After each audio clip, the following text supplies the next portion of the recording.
malah berkurang hanya 1.421. Jadi berkurangnya itu cukup banyak sih. Iya. 2.176 orang. Ya. Secara logika, idealnya sih hasilnya itu justru bertambah karena lebih beberapa bulan, bahkan 9 bulan gitu kan.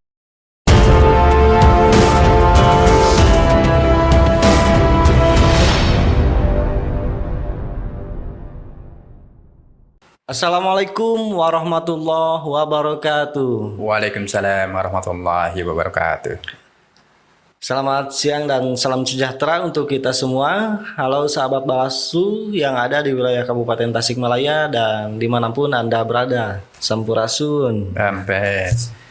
Baik pemirsa semua, jumpa lagi bersama kita di acara podcast berbakat ya, bersama Bawaslu Kabupaten Tasikmalaya.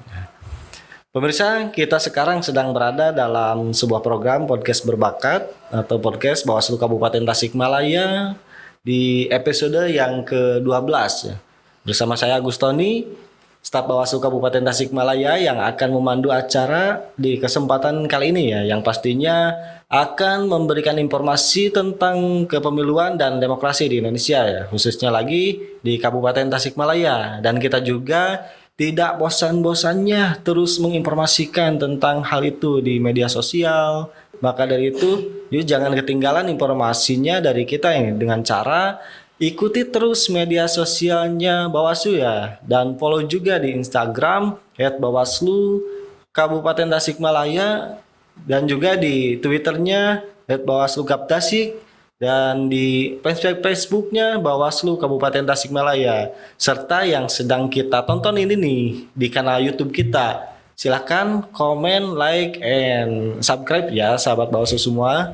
Nah, baik sahabat Bawaslu semua, sudah hadir di samping saya ini nih pimpinan Bawaslu Kabupaten Tasikmalaya Bapak Syarif Ali SAG ya, sebagai koordinator divisi pencegahan partisipasi masyarakat dan hubungan masyarakat atau yang disingkat dengan P2HM ya, yang sebelumnya juga sudah mengisi di beberapa episode sebelumnya ya Pak di podcast berbakat ini. Nah, untuk sekarang ini kita berbincang tentang data pemilih ya Pak ya. Nah, namun yang pastinya bahasannya yang tentu terupdate ya, walaupun memang data pemilih kalau kita lihat nih sudah berproses ya sejak beberapa pekan sebelumnya ya. Nah, Bapak gimana nih kabarnya hari ini? Alhamdulillah. Alhamdulillah, mudah-mudahan selalu dengan keadaan sehat walafiat ya Pak. Amin ya rabbal alamin. Yang pastinya kita supaya bisa terus mengerjakan sesuatu atau sesuai dengan pekerjaan kita di pengawas pemilu ya, selalu mengawasi melaksanakan sesuai pekerjaan atau tugas kita di Bawaslu ya Pak. Ya. Nah, baik Pak, kali ini kita akan membahas mengenai evaluasi hasil pengawasan ya Pak. Ya. Hasil pengawasan pencocokan dan penelitian atau coklit. Setelah pencocokan dan penelitian, terus tahapan-tahapan subtahapan berikutnya itu apa lagi, nanti kita bahas tuntas bersama dengan Pak Kordip ya. Nah, tentang pencocokan dan penelitian data pemilih yang sebelumnya sempat disinggung juga di episode sebelumnya nih Pak, terkait rencana proses pencegahan, pengawasan dan penanganan pelanggaran juga yang dilakukan dalam pelaksanaan coklit. Nah, untuk sekarang ini tahapan pengawasan penyusunan daftar pemilih ini kira-kira sudah sampai mana Pak? Kebetulan hari ini adalah kita baru selesai menghadiri pleno terbuka KPU untuk menentukan DPS. Jadi tadi udah dilaksanakan pleno dan hasilnya udah ditetapkan oleh KPU. Udah ditetapkan ya. Yang tadinya sebelum DPS itu apa Pak? Ya, sebelumnya kan sudah disinggung kayak di episode sebelumnya bahwa KPU dalam tahapan pemutaran data pemilih ini, KPU sudah menugaskan Pantarlih untuk melakukan coklit dan coklitnya sudah dilaksanakan. Kemudian pleno tingkat PPS juga sudah dilakukan, pleno tingkat PPK dilanjutkan, dan hari ini baru selesai tadi KPU melakukan pleno terbuka di tingkat KPU. Di tingkat KPU Kabupaten.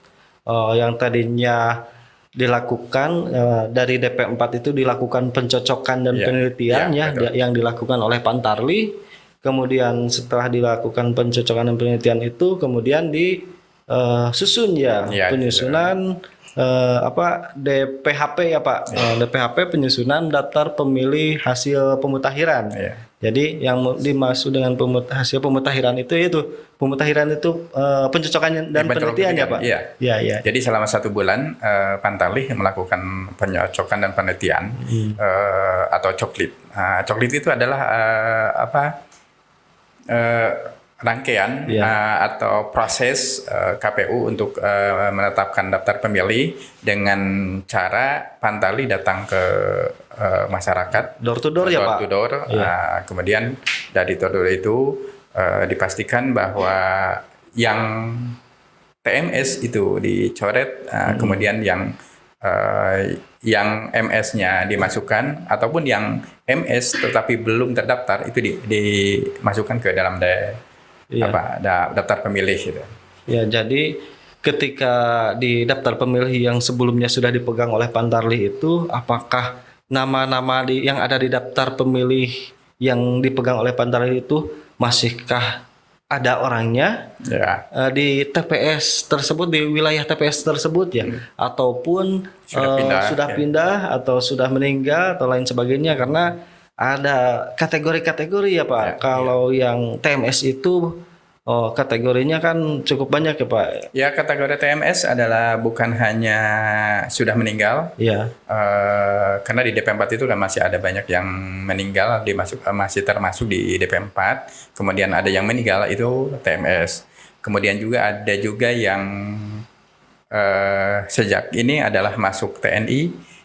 Masuk Polri kan, beralih status, kemudian juga ada yang pindah, itu kan TMS, pindah keluar keluar dari wilayah Kabupaten Tasikmalaya, atau waktu Pantarlih ya otomatis keluar dari yang dicoklit itu. Ada istilah apa kemarin ada informasi tentang data-data yang sama gitu, misalnya namanya sama orangnya, tapi orangnya satu. Ganda. Otomatis ketika di Pantarlih yang diketahui adalah di TPS tersebut, di TPS tersebut. Kemudian nanti ketika di pleno tingkat PPS atau tingkat desa, otomatis nanti itu ada ketahuan ganda yang satu desa. Kemudian ketika kecamatan itu dia adalah di ganda tingkat antar desa atau tingkat kecamatan, dan tadi di KPU itu ada tingkat kabupaten antara kecamatan-kecamatan yang nicknya sama, itu kan dicoret gitu. Kalau di data pemilih yang dipegang itu untuk dicocokkan dan penelitian seringkali nama itu ada yang ditemukan tidak ada orangnya gak? Misalnya tidak ditemukan orangnya, tidak tahu orangnya gitu. Sebenarnya kita tidak punya DP4 gitu kan, daftar pemilih DP4 karena KPU tidak memberikan kepada kita. Nah, kemudian kita mengetahui bahwa ada yang warga negara Republik Indonesia yang ada di DP4, tetapi ketika ditelusuri atau ada coklit itu tidak ada di lapangannya, tidak ada ketika hal itu tidak ada di sana ketika kita ketahuannya itu ada ketika pas coklit. Nah, kemudian kenapa kita tahu bahwa kita tahu itu? Pertama adalah PKD itu melakukan pengawasan melekat dengan Pantarlih. Iya. Jadi selalu menempel dengan Pantarlih. Tetapi karena Pantarlih ini jumlahnya 5.000 lebih, Iya. sementara PKD adalah hanya 351, Berbanding otomatis jauh ya. berbanding jauh gitu Iya. kan. Nah, ada suatu cara yang kita lakukan untuk melakukan uji petik. Iya. Uji petik dari awal sampai akhir itu kita berjumlahnya adalah 72.786 kakak yang kita diuji petik oleh PKD. PKD. Supaya mengimbangi tadi karena jumlah Pantarlih 5.000 lebih, sementara PKD-nya hanya 351. Cukup banyak juga ya yang Iya. diuji petik. Iya. Diuji petik itu oleh PKD dengan jumlah 350 desa, berarti 351 PKD ya. Iya, Itu iya. menguji petik dengan menghasilkan data atau telah mengunjungi kepala keluarga ya, Ya. atau rumah sejumlah 7.000 lebih ya. 72.000. 72.786 kakak yang diuji petik. Karena tidak tentu tidak langsung, Iya. karena PKD diwajibkan satu hari itu adalah di hari keempat coklit. Iya. Itu udah mulai uji petik, mengunjungi Pantarlih, mengunjungi kepala keluarga atau masyarakat yang di daerah tersebut untuk dilakukan apakah si Pantarlih itu melakukan coklit atau tidak. Iya. Kemudian sesuai prosedur atau tidaknya segala macam, termasuk ditempel stiker sesuai dengan peraturan prosedurnya. Nah, nanti dari sana itu PKD mengetahui bahwa apakah Pantarlih melakukan itu sesuai prosedur atau tidak. Kalau uji petik itu berarti tidak berbarengan sama Pantarlih ya, secara mandiri ya Pak? Ya, secara mandiri. Kalau itu kan waskat. Kalau secara itu adalah waskat. Nah, tetapi kalau ini adalah karena tadi tidak mungkin bahwa PKD berbarengan dengan 5.000 lebih Pantarlih berbarengan semua, maka salah satunya adalah kita melakukan uji petik dan diwajibkan adalah satu minimal PKD itu melakukan uji petik 10 keluarga per hari gitu. Iya, iya. Nah Pak, itu kan dengan metode pengawasan ya, dengan waskat atau pengawasan secara melekat langsung kepada Pantarlih pada waktu pencocokan dan penelitian ya. Kemudian uji petik 10 kakak per hari, sejumlah 351 desa. Ya. Di hari keempat masa coklit sampai 7 hari sebelum 7 hari sebelum beres coklit ya. Coklit. Berarti sekitar 21 harian ya. Ya. Itu ya, pantesan cukup banyak juga yang dihasilkan, yang dikunjungi juga oleh KD, sejumlah 351 PKD itu menghasilkan sekitar 72 ribuan lebih. Nah Pak, kalau berbicara ini hasil pengawasan yang telah dilakukan dalam proses coklit ini, nah dilihat dari aspek apa saja Pak? Ya, pertama dari aspek prosedur. Salah satu prosedur adalah misalkan si Pantarlih sesuai dengan prosedurnya, apakah bawa SK-nya, kemudian lengkap. Nah, kenapa harus lengkap? Karena nanti bisa disangka petugas yang lain gitu kan. Jadi tersebut. Kemudian ya prosedur itu misalkan mengunjungi langsung, karena mungkin ada ditemukan joki yang sepertinya SK-nya si A dan yang datang si B. Nah, itu harus itu adalah salah satu prosedur.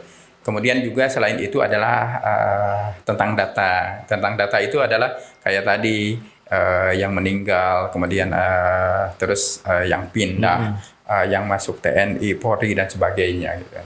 Nah tadi agak menyinggung tentang yang joki ya. Kalau pada waktu coklit pemilu kemarin pemilu kemarin itu sempat terdengar di berita-berita juga gitu terkait adanya penjokian, dalam artian yang mencoklit itu bukan Pantarlihnya langsung tapi orang lain gitu. Entah itu dibayar atau digantikan atau rekannya yang menggantikan tugas Pantarlih gitu, sehingga disebut penjokian. Nah, kalau di pemilihan serentak ini pas masa coklit apa ada penjokian atau tidak, Pak? Soalnya belum kedengeran nih. Ya, kita menemukan juga ada yang lintas semestinya di TPS ini malah justru ke TPS yang lain gitu kan. Iya. Ada yang juga kayak tadi joki yang semestinya bapaknya sama anak dikerjain sama anak. Nah, kalau ketika kita menemukan hal itu, kita memberikan himbauan atau saran perbaikan kepada yang PKD adalah saran kebaikan kepada PPS dan untuk dicoklit ulang karena yang awalnya itu ada coklit yang tidak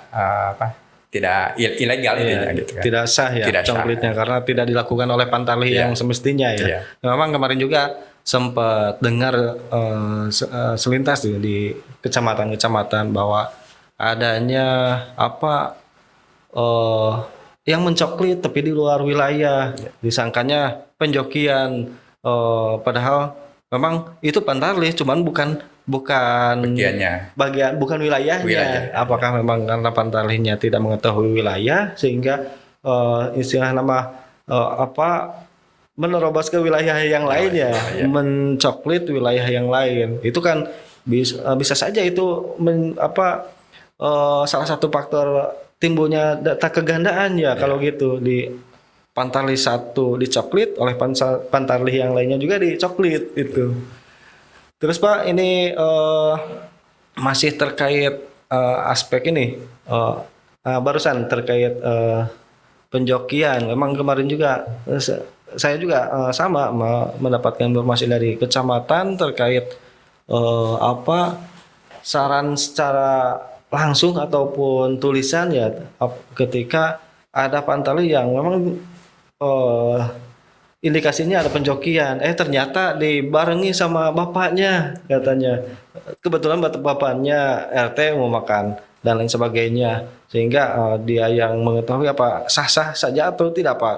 Ketika ada Pantarlih yang memang dibarengi oleh orang tuanya karena punya wilayah, terus orang tuanya sama bekerja menjadi kayak seperti Pantarlih, tapi ada Pantarlihnya di sana. Ya, intinya kan kayak tadi, selama itu dilakukan oleh Pantarlih, ya sah. Karena kan bisa jadi ketika orang itu, ketika si Pantarlih itu kan kadang datang juga PPS-nya, datang KPU-nya ikut kan, otomatis sama juga. Yang penting ketika Pantarlih itu, ketika coklit, beliau yang aktif gitu kan, beliau yang itu kan, bukan si yang punya tugasnya diam terus, kemudian orang lain justru yang nanyainnya sesuai prosedur segala macamnya, tetapi yang si Pantarlihnya hanya diam saja. Nah itu yang salah. Tetapi kalau selama yang melakukan itu adalah si Pantarlih, ya didampingi oleh siapapun nggak jadi masalah. Kita kan juga saya pun pernah juga kita waskat, justru si Pantarlih malah kita yang hadir, Bawaslu Kabupaten, bahkan hadir juga Bawaslu Provinsi, Teh Nuri datang langsung melihat si Pantarlih coklit sesuai prosedur atau enggak gitu kan di Raja Polah gitu. Wah Pak, ini cukup menarik sekali ya untuk dibahas dan didiskusikan, kita dikupas tuntas ya tentang pengawasan coklit yang dilakukan oleh Pantarlih, kegiatan coklit yang dilakukan oleh Pantarlih kemudian diawasi oleh kita. Nah, kita agak bergeser sedikit ya Pak. Setelah pencocokan dan penelitian, kemudian didapatkan hasil ya. Mereka mendapatkan hasil dari coklitnya. Kalau kita umpamakan di pengawas pemilu, baik oleh PKD, Panwaslu Kecamatan ataupun Bawaslu gitu, hasil yang didapatnya itu seperti apa Pak? Misalnya dari hasil waskatnya, hasil uji petiknya, atau dalam bentuk angka atau temuan-temuannya seperti apa Pak? Ya, pada dasarnya begini, ketika kita menemukan yang tidak sesuai dengan prosedur, apakah itu misalkan Pantarlihnya tidak menunjukkan SK, kemudian tidak melaksanakan coklit berdasarkan daftar pemilih formulir model A dan hal yang lainnya, kita melakukan baik itu Bawaslu, kemudian Panwas Kecamatan ataupun PKD itu memberikan surat himbauan dan saran perbaikan. Bahkan sampai hari ini bahwa saran perbaikan surat himbauan itu kita udah melakukan surat himbauan adalah 124 dengan Bawaslu. Jadi yang Panwascam itu udah melakukan surat himbauan itu 123 jumlahnya. Sekabupaten Tasikmalaya, kemudian kita sudah melakukan surat itu satu jadi 126. Kemudian surat saran perbaikannya Panwascam itu sudah melakukan 126 dan kita 3 jadi 128.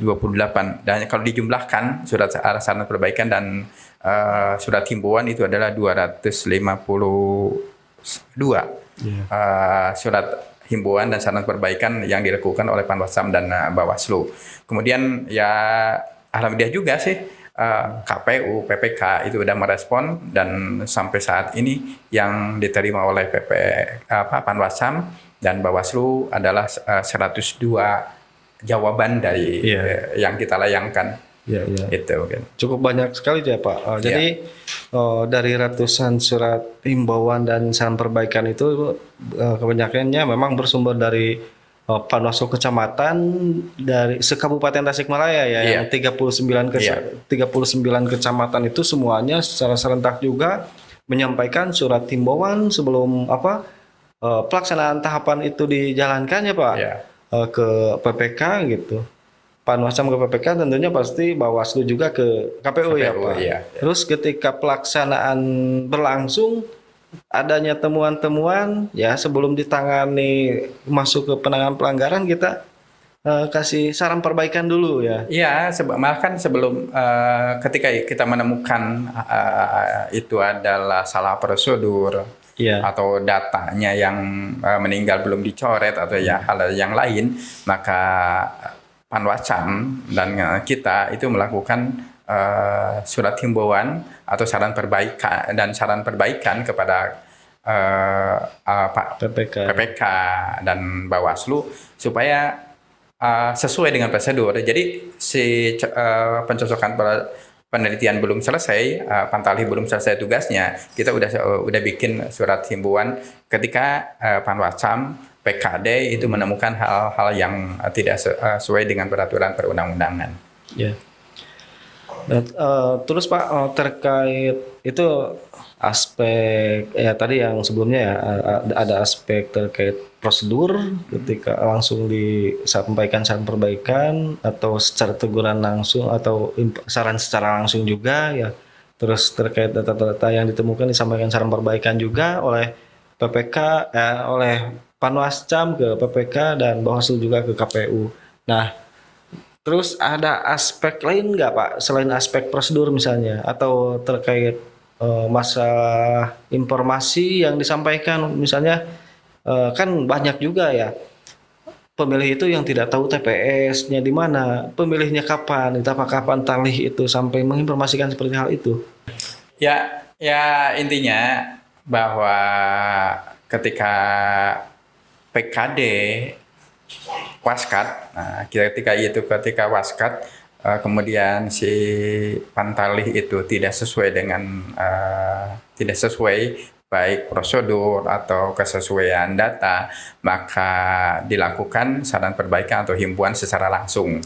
Nah, tetapi bukan hanya secara langsung saja, ketika dia pulang itu dia bikin surat himbauan secara tertulis.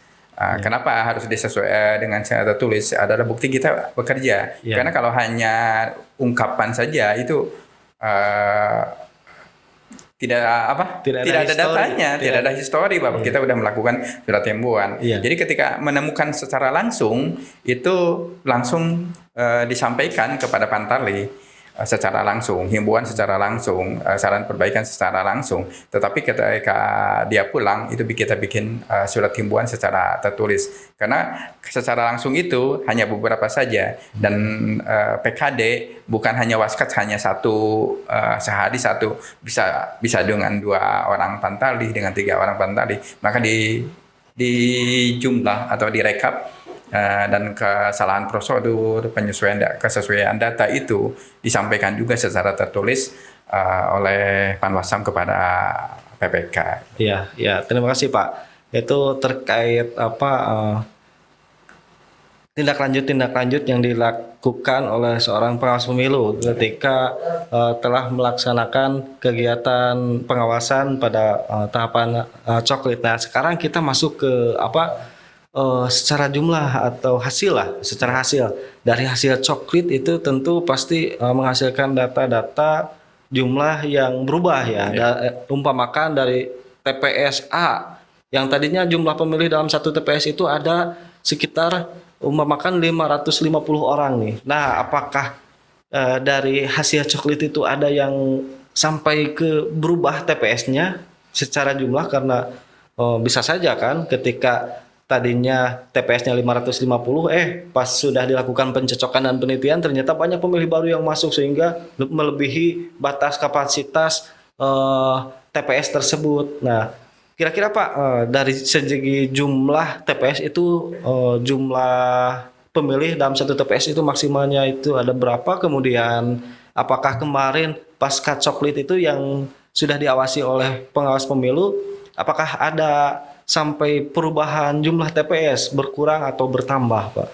Ya, hasil Pantarlih melakukan coklit, kemudian diawasi waskat oleh PKD, kemudian PKD pun melakukan uji petik bahwa sekabupaten Tasikmalaya itu adalah 93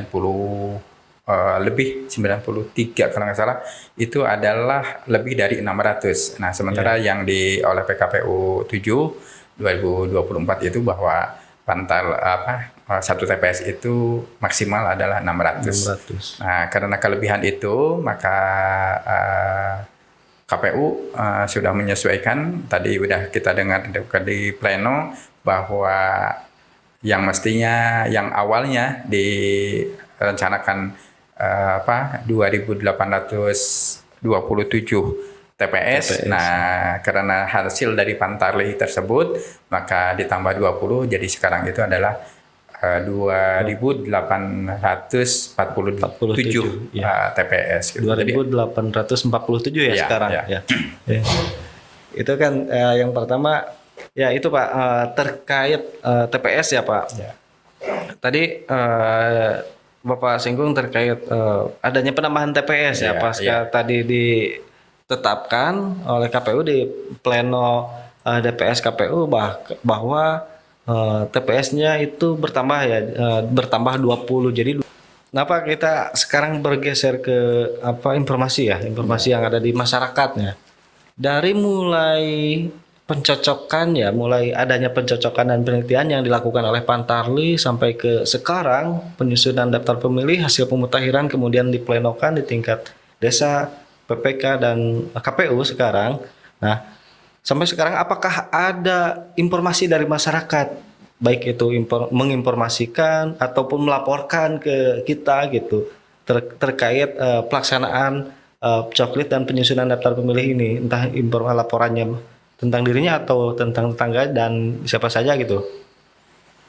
Ya, alhamdulillah salah satunya adalah di Kecamatan Raja Polah, ya kan? Dari Kecamatan Raja Polah bahwa sekarang masyarakatnya proaktif melaporkan bahwa ada yang masyarakatnya yang jauh, tetapi ditempatkan jauh tempatnya dengan rumah.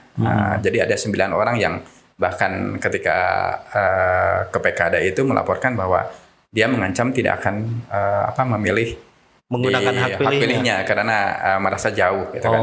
Nah, sekarang dengan adanya laporan itu bahwa alhamdulillah, kenapa saya bilang alhamdulillah? Kita itu selalu melakukan sosialisasi untuk melakukan pengawasan partisipatif. Salah satunya adalah kita sudah melakukan pengawasan partisipatif kepada RT RW, kepada masyarakat, pemula dan sebagainya. Jangan-jangan Pak, jangan-jangan yang melaporkan itu yang sudah pernah kita lakukan sosialisasi atau gimana? Iya, betul sekali, betul sekali.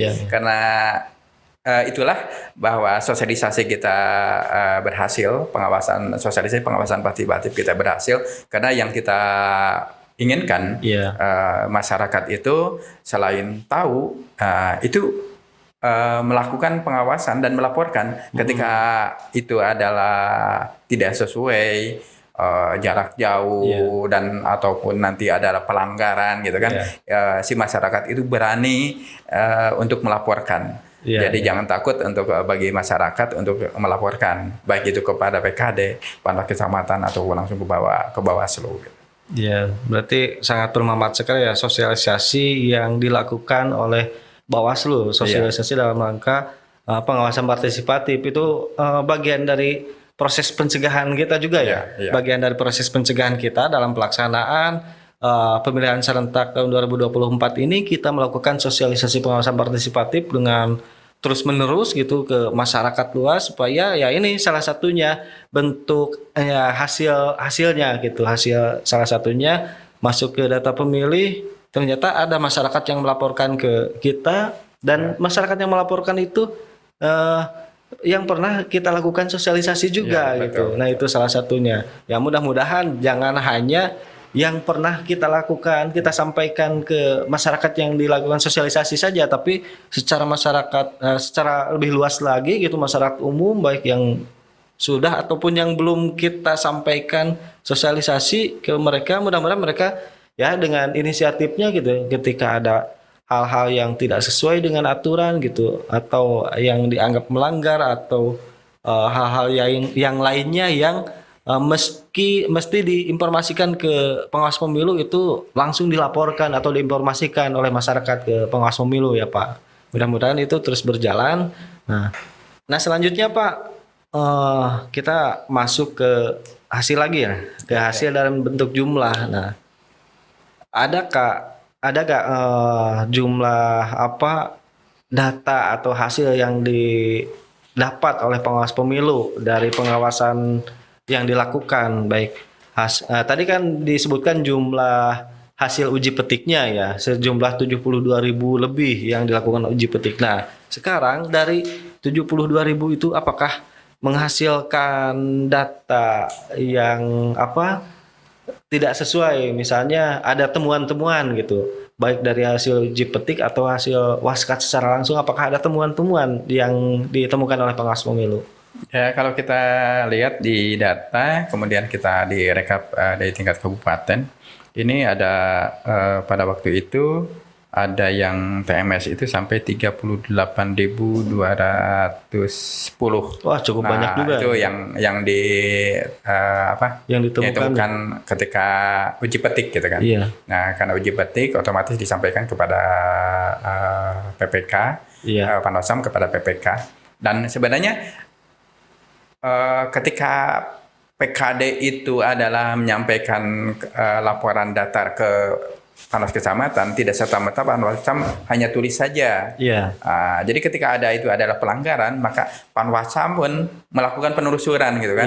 Jangan sampai hanya laporan tulisan atau lisan saja PKD, tetapi Panwas Kecamatan pun ketika itu adalah diduga tidak sesuai prosedur dan segala macamnya yang tidak sesuai, maka Panwasam itu melakukan penelusuran benar atau tidak gitu kan. Nah setelah itu ada yakin bahwa itu adalah tidak sesuai dengan prosedur, kemudian hal yang lain, saya yakin dengan angka ini yang ditemukan oleh Bawaslu adalah angka yang kecil dibandingkan dengan hasil awal dari KPU gitu kan. Karena KPU adalah orang per orang. Nah Pak, ini selanjutnya kita bergeser ke hasil atau sampai sekarang Pak. Dari hasil coklit atau penyusunan daftar pemilih yang telah dilakukan dan diawasi oleh pengawas pemilu, oleh Bawaslu juga. Nah, dari hasil akhir ini, atau bukan hasil akhir ya, tapi awalan dari data awal DP4 menuju DPS. Nah, ketika kita bandingkan ya, ketika DPS itu sudah ditetapkan atau sudah mengetahui jumlahnya, kira-kira dari segi jumlah itu data pemilih itu apa bertambah atau berkurang, Pak? Soalnya kalau rumus data kependudukan itu selalu bertambah ya. Iya. Tapi nggak tahu nih untuk rumus data pemilih.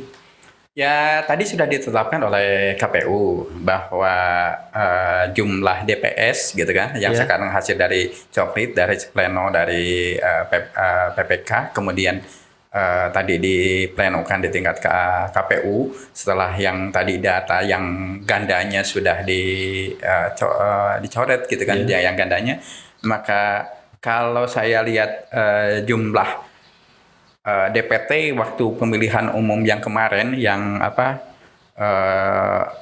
1.423.477 Ya. orang di DPT tersebut. Nah, sementara kalau yang sekarang itu justru malah berkurang, hanya 1.421.301. Jadi berkurangnya itu cukup banyak sih. Iya. 2.176 orang yang berkurang. Yang kayak tadi, secara logika DPT kemarin adalah 1.433.477. Itu semestinya karena itu kan bulan Februari gitu kan. Iya, 14 Februari. Sementara idealnya sih hasilnya itu justru bertambah karena lebih beberapa bulan, bahkan 9 bulan gitu kan. Setelah itu 9 bulan ya semestinya kemarin itu ketika pembelian kemarin itu bahkan ada 5.000 DPK gitu kan. 5.000 DPK ya plus DPT semestinya bertambah. Bertambah ya, masuk ya bertambah gitu kan. Logika kan begitu. Tambah lagi orang-orang yang pemula.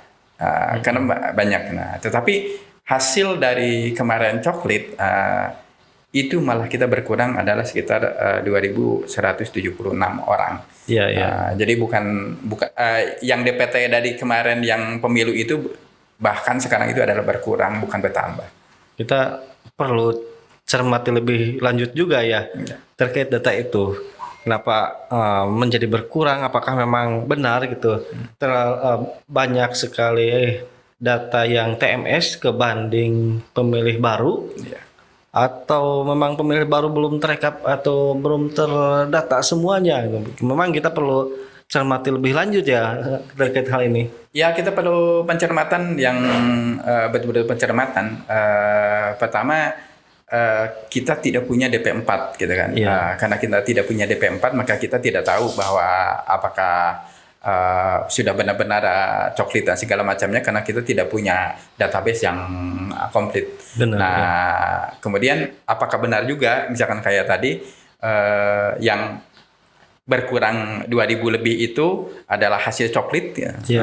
Karena kita sekarang belum tahu apakah masih ada gitu kan yang pemula yang belum masuk ya. Kita kan tadi yang disampaikan adalah hanya jumlah orangnya kita tidak tahu. Maka kita mengharapkan kepada masyarakat, kepada partai politik, pemantau pemilu dan yang lainnya, media dan segala macamnya itu ikut serta nanti ketika pengumuman di DPS apakah nama kita sudah ada atau belum. Betul. Saudara kita sudah ada atau belum. Karena tadi kita heran gitu kan, DPT pemilu yang 14 Februari 2024, kemudian 9 bulan kemudian adalah pemilihan serentak pilkada, ternyata bukan bertambah, malah berkurang 2.000 lebih gitu kan. Nah, itu perlu kita pencermatan. Atau misalkan banyak yang pindah, kan bisa juga sih pada akhirnya banyak yang pindah, banyak yang meninggal dan yang lainnya. Nah, tetapi justru dengan angka berkurang ini itu tanda tanya besar bagi kita dan perlu percepatan. Nah, nanti ketika DPS itu diumumkan orang-orangnya, nah itu harus kita cermati. Kenapa kita bisa kurang? Ya. Nah, kalau DPS sudah diumumkan, mungkin kita juga selaku pengawas pemilu bisa dengan jelas ya melihat data pemilih itu ada tidaknya, terus terkait elemen data-datanya gitu, kebenaran dari elemen datanya gitu, apakah memang sesuai atau tidak, karena kita juga ya setidaknya sedikit-sedikit punya data yang sebelumnya untuk dibandingkan untuk disandingkan dengan data yang ada ya.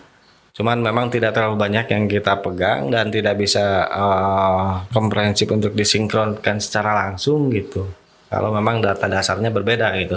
Nah, Ini terkait DPS ketika diumumkan kan pasti akan lebih jelas nih ada dan tidaknya pemilih atau orang tersebut di data pemilih. Kemudian eh, terkait elemen data yang ada di data pemilih. Kemarin kan sempat ada informasi bahwa apa eh, adanya kesalahan data atau perbedaan data ya, adanya perbedaan data atau juga adanya data anomali juga gitu. Misalnya kalau perbedaan atau kesalahan data yang tadinya yang aslinya orang itu seorang perempuan tapi dari data pemilihnya jenis kelaminnya laki-laki ataupun tanggal lahirnya berbeda. Bahkan ada juga yang nicknya berbeda kok. Ketika dicoklit di lapangan ternyata nicknya berbeda dengan data yang ada di data pemilih, nicknya kakaknya. Bahkan ada nick yang digunakan oleh beberapa orang. Terus ada juga yang anomali nih. Kemarin sempat ada informasi ada data anomali. Misalnya RT RW-nya itu tidak diketahui orangnya ada gitu, tapi alamatnya di kampung sana, tapi di data pemilih RT RW-nya itu tidak muncul atau munculnya dengan angka 0 ya. Betul itu Ya, ya. ada. Kita menemukan hasil dari pengawasan PKD dan Panwascam itu justru ada sebanyak 107 orang di 5 kecamatan yang ditemukan data anomali dengan alamat RT 0, RW 0 gitu. Itu kan kemudian juga ada sebanyak 88 orang di 3 kecamatan. Iya, data anomalinya itu yang tadi itu ada pemilih data elemen yang bermasalah tidak lengkap, itu adalah yang 107 itu adalah yang tidak lengkap, ada di 5 kecamatan. Kemudian yang tadi anomali adalah ada 88 orang di 3 kecamatan yang tertulis adalah RT 0 RW 0. Oh iya, Nah, jadi di antara sekian ratus orang itu ya di antaranya 88 orang itu yang RT 0 RW 0 ya. Iya. Oh iya iya Pak. Nah itu tindak lanjutnya itu kemarin sama ya di saran perbaikan kan Iya. ya. Selain data itu yang ditemukan kira-kira apa lagi Pak? Hasil pengawasannya. Ya, kalau data yang salah satunya adalah penyandang disabilitas sebanyak 1.408 orang di 32 kecamatan. Kenapa disabilitas perlu kita perhatikan? Karena termasuk nanti akses ke TPS, kemudian misalkan yang sensorik netra gitu kan, mesti kan tidak bisa dengan dengan surat suara yang kita punya gitu kan. Harus diperhatikan juga dengan hal-hal yang lain, misalkan yang fisik gitu kan, yang sampai fisik tapi naik tangga gitu kan. Karena ketika kita kemarin supervisi ke TPS yang kemarin itu kan ada yang naik tangga gitu kan, ada yang sulit lah untuk misalkan dilalui oleh yang disabilitas. Nah kita perhatikan ketika adalah di TPS tersebut ada yang disabilitas, maka tolong diperhatikan gitu hal-hal yang tersebut. Jangan sampai yang di tempat yang punya disabilitas tetapi sulit dijangkau atau sulit orang untuk yang disabilitas itu melakukan hak pilihnya. Ya jadi ya itu ya maksudnya. Kenapa kita juga sampai ke punya data terkait disabilitas dari hasil pengawasan, yaitu yang barusan disampaikan oleh Pak Kordip. Jadi kita juga memperhatikan terkait pemilih disabilitas ya, apakah pemilih disabilitas itu tercantum datanya sebagai disabilitas atau tidak. Karena kalau sampai di data pemilih itu tidak tercantum sebagai pemilih disabilitas, jangan-jangan nanti pas di TPS juga tidak ada fasilitas untuk disabilitasnya karena memang tidak tercantum sebagai disabilitasnya. Yang dikhawatirkan seperti itu juga ya. Tentang fasilitas misalnya alat untuk disabilitas ataupun TPS-nya itu sendiri, TPS aksesnya, maksudnya TPS akses bukan karena masalah jarak juga gitu, tapi karena ramah disabilitas juga ya. Itu yang paling penting kita itu. Maka kita ketika menemukan disabilitas itu si PKD itu kan menentukan TPS-nya di mana. Iya, benar. Nah, TPS-nya di mana? Ketika itu adalah misalkan sudah ditetapkan tempat TPS-nya, tetapi tidak ramah dengan disabilitas, maka kita akan bikin surat himbauan dan saran perbaikan supaya TPS itu jadi ramah dengan disabilitas. Iya, betul juga ya Pak. Ya, kita tetap memperhatikan pemilih disabilitas. Bahkan kita juga menyarankan ke KPU ya, supaya KPU juga melakukan berkoordinasi juga dengan lembaga-lembaga yang menaungi tentang disabilitas betul. Supaya mengetahui di mana-mananya, terus harus bagaimananya gitu, terkait perhatian kita ke pemilih yang disabilitas itu. Nah, itu dia sahabat Bawaslu informasi dan dari narasumber atau dari pimpinan langsung ya sebagai narasumber pada kesempatan podcast hari ini, podcast berbakat bersama Bawaslu Kabupaten Tasikmalaya. Dan sekali lagi terima kasih ke Pak Kodim, mudah-mudahan Bapak masih tetap dalam keadaan sehat walafiat dan selalu melaksanakan tugas-tugas sebagai pengawas pemilu sebagaimana mestinya ya. Saya Agus Tony pamit undur diri. Wassalamualaikum warahmatullahi wabarakatuh. Bersama rakyat awasi pemilu, bersama Bawaslu tegakkan keadilan pemilu.